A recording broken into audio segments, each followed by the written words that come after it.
I read a paper that said that some creatures live in water so hot it should kill them instantly, but they live their best lives. Underwater volcanoes, lava, for them it's just another day at the spa. I was hooked. Life surviving in water vents? Have you seen a water vent? They are basically deep fissures on the seabed near volcanically active places from which heated water, toxic fluids and gases come out. And when I say heated water, I mean extremely high temperatures that could melt lead.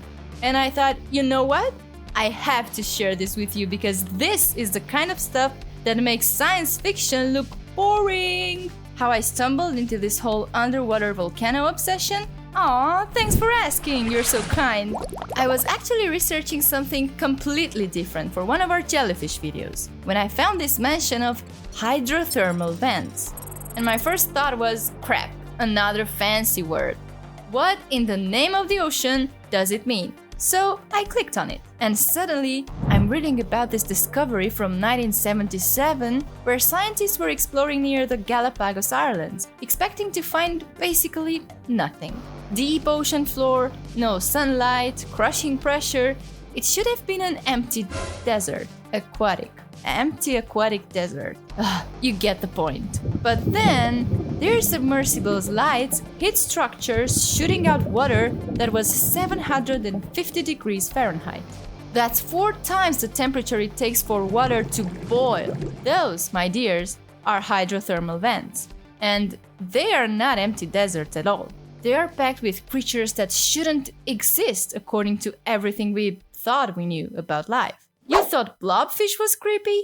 I'm telling you, you're not ready for what I'm about to share.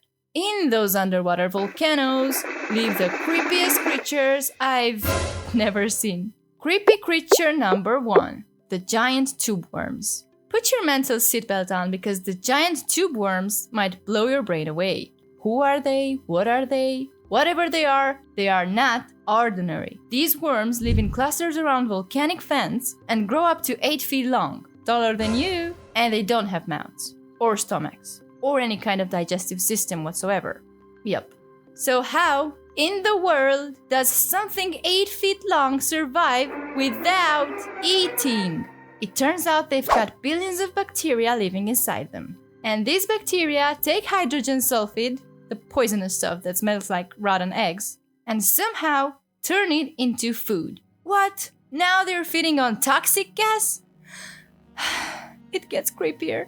I found this species called Pompeii worms, named after the volcano city, which should have been my first clue about how extreme they are. They live in water that's 176 degrees Fahrenheit. For the record, I tested my shower water after reading this, and it maxes out at like 120 degrees before I jump out because it literally burns my skin. These worms just hang out in that water like it's a nice warm bath. And they're covered in this fuzzy white stuff that looks like hair but is actually colonies of bacteria again, acting as their personal heat shield. I'd say this is cool, but it's burning hot. Creepy creature number 2. Highly adapted chemosynthetic bacteria. The more I researched, the more I realized these places are filled with marvelous creatures that completely flip what I learned in biology class. Remember learning that all life depends on sunlight? These ecosystems looked at that rule and said, hold my water, hold my extremely hot poisonous water. And now, besides photosynthesis, we have chemosynthesis.